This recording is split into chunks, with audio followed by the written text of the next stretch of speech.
आज मला कळत ना कळत एक सुरेख गिफ्ट मिळालं. सकाळी तीर्थाला शाळेसाठी तयार केलं आणि ती डॅडींना बाय म्हणत निघाली शाळेकरता.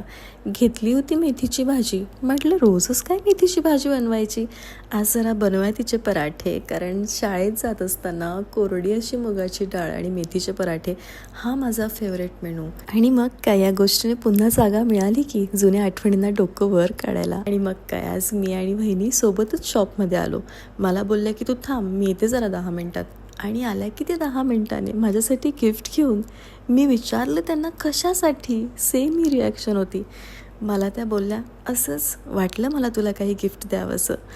आणि या त्यांच्या छोट्याशा वाक्यातनं मला खूप मोठी गोष्ट त्या शिकवून गेल्या. कोणालाही प्रेम देण्यासाठी योग्य वेळेची, जागेची, तारखेची वाट बघत बसायची गरज नसते. तुम्ही हवं तसं तुमच्या मनातलं प्रेम समोरच्याकडे कधीही आणि कसंही व्यक्त करू शकतात. कारण ही एकच गोष्ट अशी आहे जी देवाने आपल्या हातात सोडलेली आहे. बाकी सगळं त्याच्या हातात आहे बरं का. आणि मग काय, लाईव्हची तयारी झाली, घरी येऊन मस्त मूवीचा आनंद घेतला.